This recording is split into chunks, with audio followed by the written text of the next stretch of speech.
जय गुरु जी। शुक्राना गुरु जी। सारी संगत को जय गुरु जी।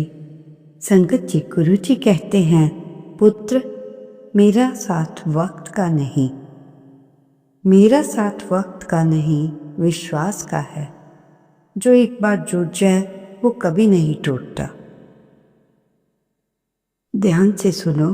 कभी भी दूसरों को कष्ट देकर हासिल किए गए सुख की उम्र छोटी होती है, क्योंकि कर्म कहता है कर भला हो बुरा, भो भला कर बुरा हो बुरा। जय गुरु जी। शुक्राना गुरु जी।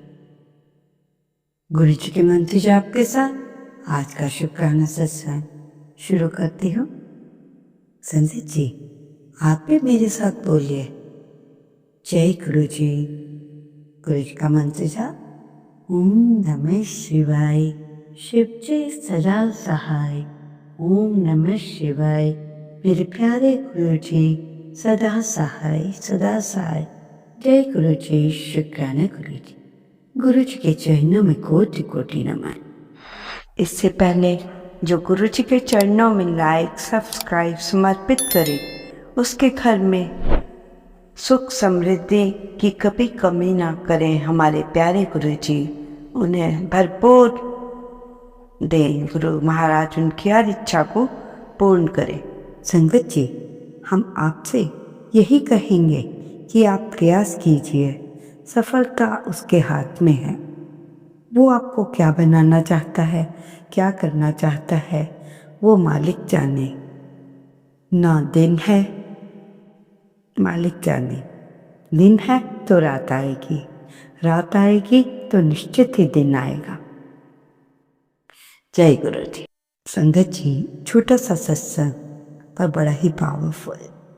ध्यान से सुनना, न जाने कितनों को इसका जवाब मिले और वो एक गंभीर बीमारी से छूटकर जो इसमें बताया गया है वो सुने। एक आंटी के अंकल की दोनों किडनी खराब हो गई थी स्ट्रेस के कारण। आंटी को परेशानी के कारण कुछ समझ नहीं आ रहा था कि क्या करे। फिर किसी ने कहा ट्रांसप्लांट करवा लो। तो आंटी सोच रही थी कैसे होगा, मेरे पास तो पैसा भी नहीं है। आंटी के अंकल की एज 33 थी। फिर संगत ने आंटी को बताया कि बड़े मंदिर ले जाओ, वहाँ ठीक हो जाएंगे। आंटी अंकल को लेकर वहाँ गई। अंकल की हालत ऐसी थी कि वो चल भी नहीं पा रहे थे। तो अंकल ने वहाँ प्रसाद खाया तो उन्हें अलग ही तरह की एनर्जी थी उसमें, जैसे गुरुजी ने उन्हें ब्लेस कर दिया हो प्रसाद में। तो उन आंटी ने दूसरी आंटी से कहा, अब तो ये ठीक होकर ही वापस आएंगे। वहाँ पर आंटी को एक अंकल ने गुरुजी का स्वरूप भी दिया। उसे आंटी ने पर्स में रख लिया। उसके बाद अंकल का ऑपरेशन ट्रांसप्लांट भी अच्छे से हो गया और अंकल जी ठीक हो गए। आंटी पर गुरुजी की ऐसी कृपा है कि सब कुछ ठीक हो गया। उसी दिन से आंटी के घर के पास एक वाइट कबूतर छत पर रोज आता रहा और आंटी के घर को देखता। इस तरह गुरुजी की आंटी के परिवार के तरफ ध्यान से देख रहे हैं और सब कुछ बहुत अच्छा हो रहा है। जब कबूतर में देख रहे हैं तो आंटी को डेली अपनी ब्लेसिंग्स दे रहे हैं। आंटी गुरुजी का बहुत बहुत शुक्राना कर रही है। जय गुरु जी। शुक्राना गुरु जी। तो संगत जी, आंटी या अंकल का आपने सुना कि कैसे किया। संगत जी, ध्यान से सुनना। परमात्मा कहते हैं कर्म का थप्पड़ इतना भारी होता है और भयंकर, जो हमारा जमा पुण्य है वो कब खत्म हो जाए। पुण्य खत्म होने पर समर्थ राजा को भी भीख मांगनी पड़ती है। इसीलिए किसी के साथ छल कपट करके किसी की आत्मा को दुखी ना करें। जय गुरु। संगत जी, इस सत्संग को ध्यान से सुनना। कभी कभी माँ बाप के मन में ये ख्याल आ जाता है कि बच्चों की परीक्षा ली जाए, परंतु आजकल के बच्चों का तो आपको मालूम है, कुछ नहीं करते, ना कुछ सह सकते, ना कर सकते। एक परिवार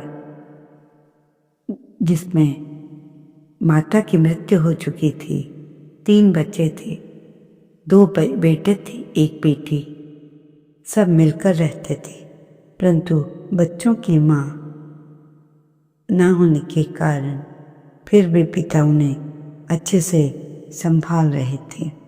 उनको बड़ा किया, पाल पोस कर बड़ा भी कर दिया, और पिता और उसके बच्चों के पास बहुत पैसे थे, किसी को कोई कमी नहीं थी।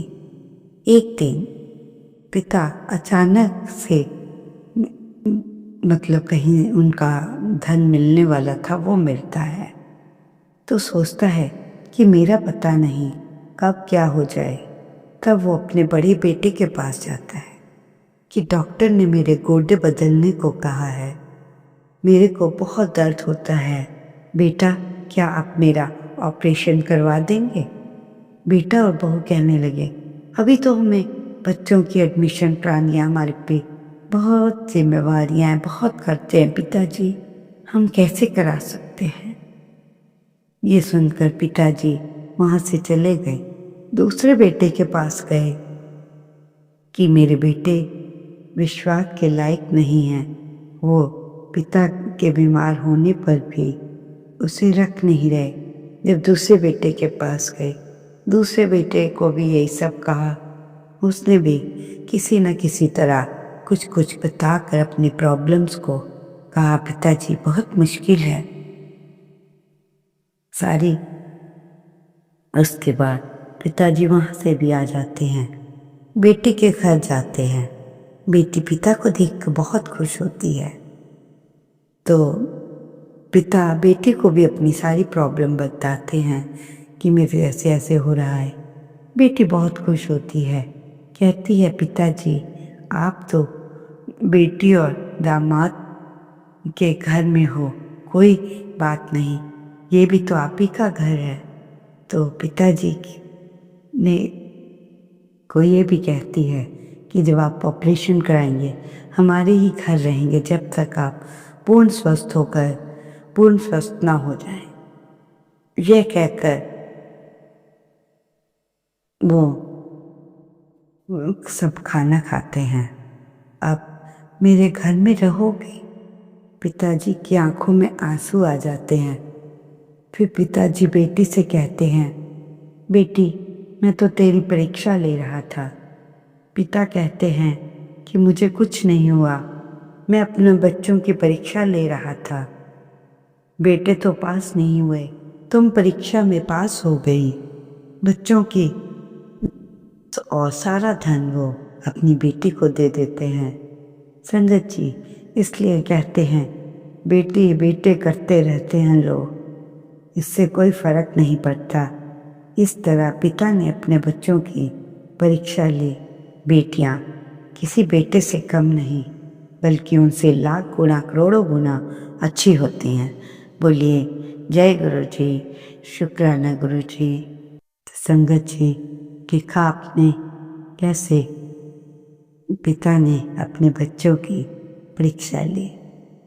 संगत जी, कुछ सिंदूर लगाने के भी नियम होते हैं, हमें भी नहीं पता था अभी तक। अभी मैसेज आया है, प्रतिदिन सिंदूर स्नान के बाद लगाएं।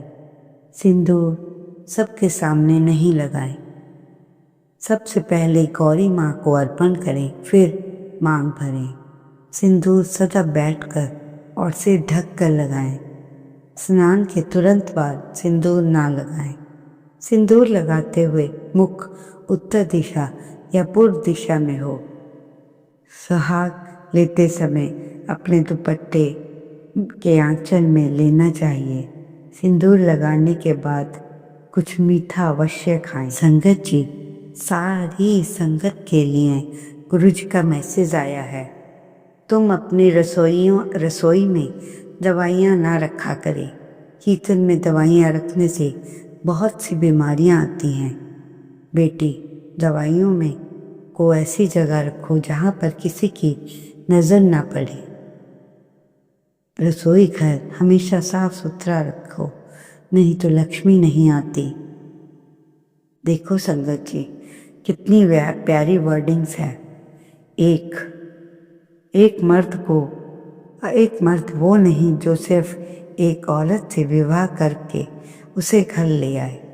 असली मर्द तो वो है जो अपनी पत्नी के सम्मान के लिए दुनिया से लड़ जाए। जय गुरु जी। शुक्राना गुरु जी। परंतु आजकल तो बस शादियाँ होती हैं, डाइवोर्स हो जाते हैं।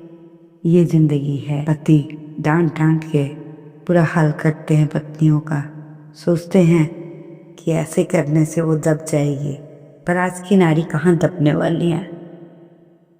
तो इसलिए घर पे अच्छा माहौल बनाएं, घर में सुख शांति होगी, आपकी ज़िंदगी बहुत अच्छी चलेगी। बोलिए जय गुरु जी।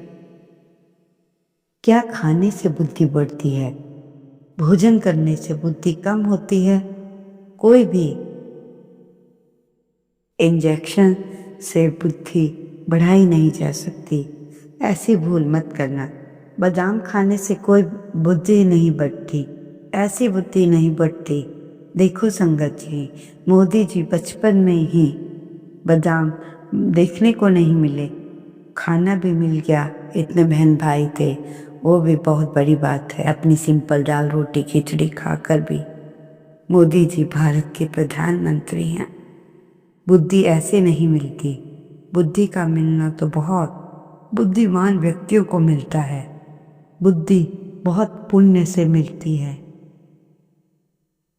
जिसको दुख देना चाहते हैं विधाता, जिनके कर्मों में दुख, जिसके प्रारब्ध से ही दुख है, क्योंकि बुद्धि ही तो कमाल करती है। बुद्धि से ही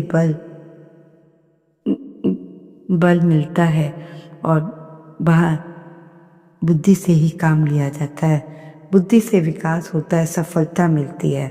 बुद्धि सारे खेल शुरू करती है। अगर बुद्धि नहीं होती तो सब ऐसा ही होता। संगत जी, अगर काम का होते होते आपके काम रुक जाते हैं तो आप वीरवार वाले दिन हल्दी और नमक अपनी हथेली पर ले 7 बार रगड़ें, 7 बार ओम गुरुवे नमः ये मंत्र बोले। आप ये काम कितने ही गुरुवार कर सकते हैं। धीरे धीरे आप देखेंगे कि आपके काम बनने लगे हैं। जय गुरु जी। शुक्राना गुरु जी। संगत जी, जब कोई आपके बारे में गलत बोले तो आप उसके बारे में कभी भी गलत ना बोलें, क्योंकि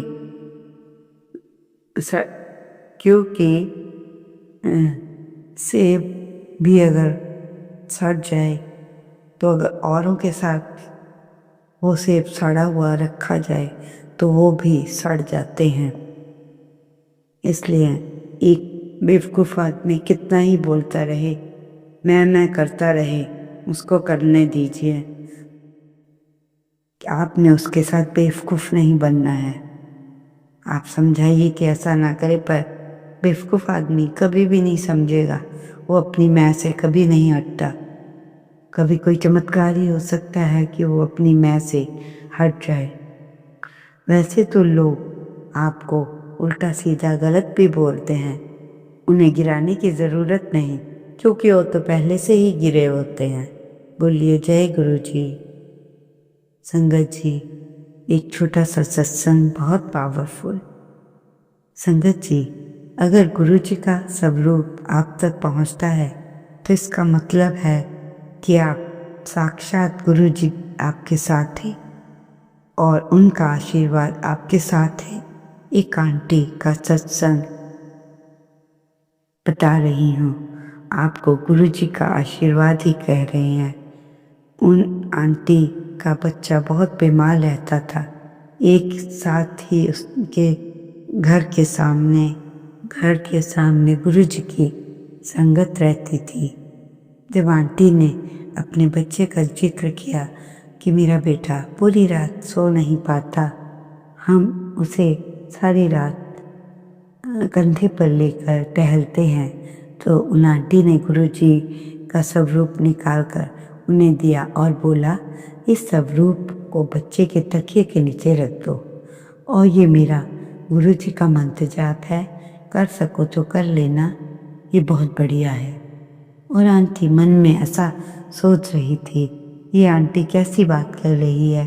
कभी ऐसा भी होता है कि फ़ोटो रख दो, बच्चा चैन की नींद सो जाए। पर उन्होंने सोचा ऐसा करने में हर्ज क्या है। वो सब रूप आंटी ने बच्चे के तकिए के नीचे रख दिया और मंत्र जाप किया और पूरी रात बच्चा इतना अच्छा सोया। खुद भी आंटी अंकल इतने अच्छे से सोए, सुबह ही उठे और आंटी कहती है कितने समय बाद मैंने चैन की नींद सोए। बोलिए जय गुरु जी, ये हैं हमारे गुरु जी महाराज। संगत जी, क्या ये सच है? आप बताइए। टूटा हुआ भरोसा सब कुछ बदल देता है। एक झूठ 1000 सच पर एक शक करवा देता है। भरोसा बनाने में साल लगते हैं, तोड़ने में एक पल भी नहीं। जब भरोसा टूटता है तो इंसान भी बदल जाता है। रिश्ता वहीं टिकता है जहाँ इज्जत हो। संगत जी, आपका ज़्यादा वक्त न लेते हुए आपसे यही कहूँगी कि जो हम बताते हैं अवश्य उसे करें। शुरू से एंड तक का सत्संग बहुत ही महत्वपूर्ण है। आप सुनिएगा तो आपको बहुत कुछ सीखने को मिलेगा। अगर हम आंटी से कोई गलती हो रही है, संगत जी को मुझे माफ़ कर दीजिए। कभी हो सकता है सत्संग में कई बार तबीयत ठीक नहीं होती, आप उस बात को समझ नहीं पाते होंगे। उसके लिए मैं आपसे बहुत क्षमा मांगती हूँ और आशा करती हूँ कि आने वाले सत्संग बहुत अच्छे लेके आएंगे आपके लिए, जिससे आपका गुरुजी पे विश्वास बढ़ता जाए और हमारे सत्संग को आप अच्छे से सुने, लाइक करें, सब्सक्राइब करें। संगत जी, कभी कभार तो सबसे ओम नमः शिवाय। शिव के सदा सहाय। ओम नमः शिवाय। गुरु जी सदा सहाय। जय गुरु जी। शुक्राना गुरु जी, अनंतम अनंत शुक्राना।